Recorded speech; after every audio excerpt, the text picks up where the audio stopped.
Esta es una producción de Grupo Fórmula.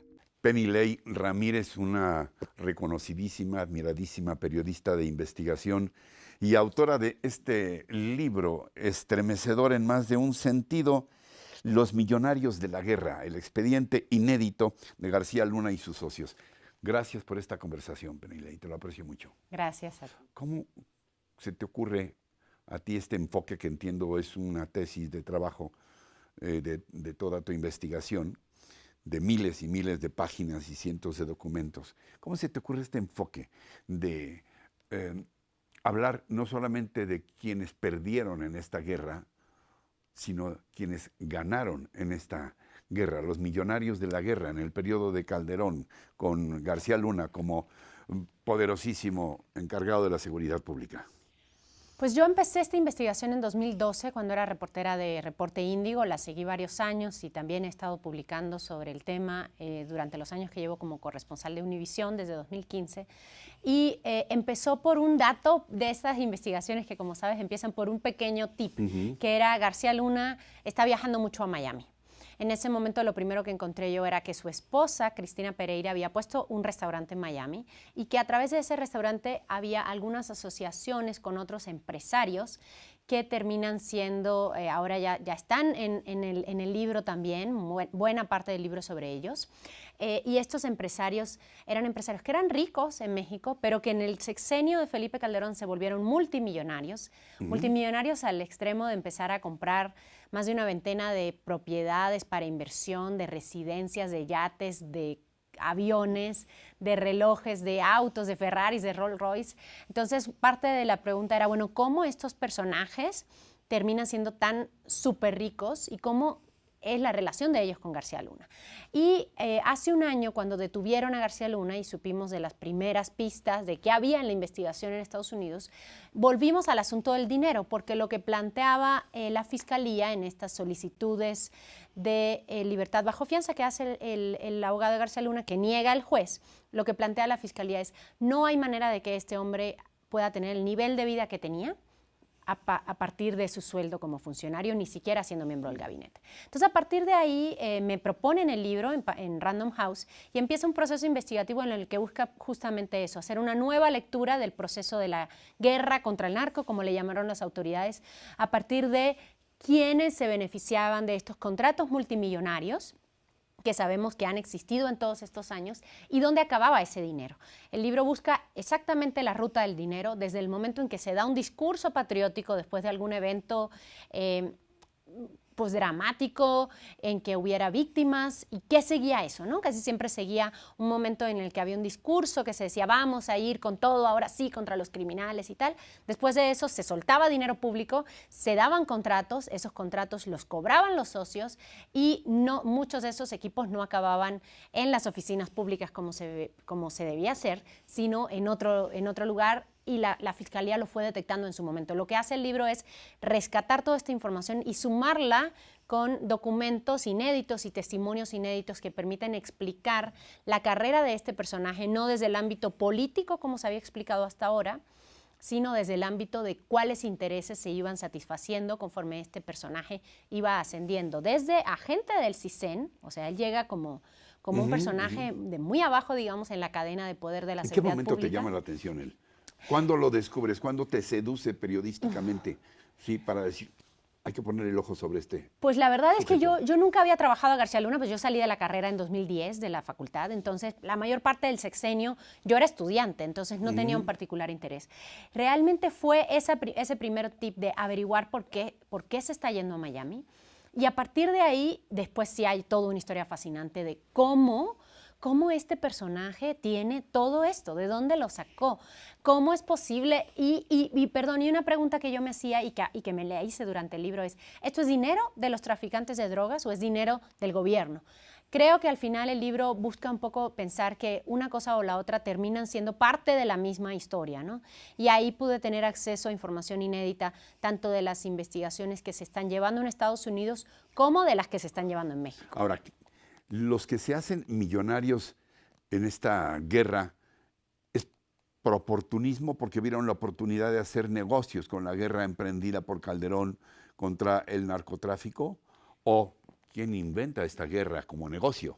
Yo creo que hay parte y parte. O sea, me parece que y el libro busca hablar de todo ese ecosistema. O sea, no estoy diciendo que en todas las personas que están mencionadas en el libro estaban haciendo cosas corruptas o ilegales, sino más bien lo que pretendo explicar es cómo este asunto de la seguridad pública como centro en la agenda política, en la agenda pública, tú mismo lo has seguido todos estos años, termina abriendo toda una amalgama de negocios. Algunos negocios legales, como personas que tienen consultorías de seguridad o empresas de seguridad privada. Es impresionante el número, como ha ido creciendo, de empresas de seguridad privada en México, y sigue subiendo la criminalidad y siguen subiendo los negocios alternos a esta guerra, ¿no? Los que venden armas, los que venden sistemas, los grandes corporativos extranjeros a los que le dedico buena parte del libro, sobre todo de Israel y de Estados Unidos, y cómo esto, que empieza siendo, digamos, un negocio boyante, se multiplica a partir de que se aprueba la iniciativa Mérida, y no solamente ya es el presupuesto mexicano, sino todo el dinero que viene del presupuesto de Estados Unidos en esta suerte de ayuda para la pacificación que termina alimentando esta gran industria. Mencionas, por ejemplo, empresas de Israel, y cuando hablamos de seguridad no hablamos nada más de carros blindados, hablamos de equipos muy sofisticados, ¿no? Por ejemplo, para el espionaje. ¿Había conexiones o descubres conexiones entre el negocio de la guerra como tal, como productor de grandes cantidades de dinero, de pesos y de dólares, y también asociado con el negocio de la política como medios de presión sobre determinados personajes de la oposición o de lo que se trate? Sí, algunos de los contratos que yo analizo en el libro y de los que descubro cuál fue el camino que llevó el contrato están directamente asociados a algunos casos que fueron muy conocidos en su momento, como el de gobierno espía, con el caso del sistema Pegasus, y cómo este sistema se utilizó para espiar a periodistas, a activistas, a intelectuales, a personas de oposición que, digamos, representaban un problema para los políticos en el poder. Y algo que me parece importante destacar es que este libro no es solamente sobre el gobierno de Calderón y no es solamente sobre México. Yo cuento en el libro cómo esta industria de la guerra, le podemos llamar así, no solamente exclusiva de México, pasaba también en Panamá, pasaba también en Colombia, que son otros dos casos que analizo y de los que descubro información inédita en el libro. Y hay un abuso de estos sistemas en Estados Unidos, en Etiopía, por ejemplo. Hay grandes conglomerados que también tienen un pie en el Reino Unido y que terminan conformando este ecosistema industrial, si hay que llamarle así. Un gran entramado Un gran de intereses. entramado. Por ejemplo, te pongo un ejemplo. Uno de los socios de García Luna, de quienes yo sigo la pista en el libro, que además eran los dueños de la casa donde él se mudó a vivir después de que terminó el sexenio Calderón, y esta misma empresa que ellos representan en México es la empresa que hizo el muro en Gaza y que hizo el muro de Trump en Arizona. Es decir, son entramados regionales que sobrepasan la política local, y me parece que eso sí es también una novedad del libro. No tiene una perspectiva local, de política local, sino también, a partir de un caso muy concreto, permite explicar este entramado y permite explicar que además es una industria que sobrepasa México y que un problema regional es justamente el hecho de que todo el mundo quiere su parte en los juguetes de la guerra, una de las fuentes le llamaba así, y todo el mundo quiere tener más equipo, el mejor, más equipo de intercepción, más cámaras, etcétera. Y hay como una competencia entre los distintos políticos y agentes políticos, y esto lo que beneficia a estos grandes corporativos que siguen vendiendo y ya han encontrado en los últimos años en América Latina un mercado impresionante que ha sustituido otros mercados propiamente bélicos en otros lugares del mundo.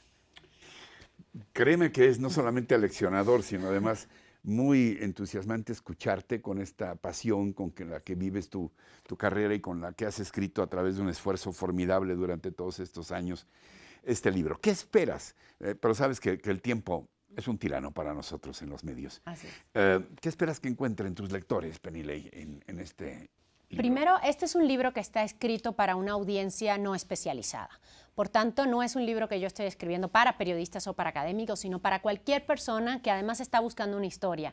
Yo le di a leer mi libro a Jorge Volpi, escritor y académico mexicano, y lo que dijo es que el libro era un estremecedor thriller de no ficción. Es decir, es una historia, una narración, y lo que espero, en principio, es que los lectores encuentren un vehículo para entender nuestro presente a partir de esta revisión de los últimos 30 años. Y también espero que el libro sirva para abonar al debate público en algo que sigue sucediendo, que no es solamente algo del pasado y que no termina con la detención de García Luna.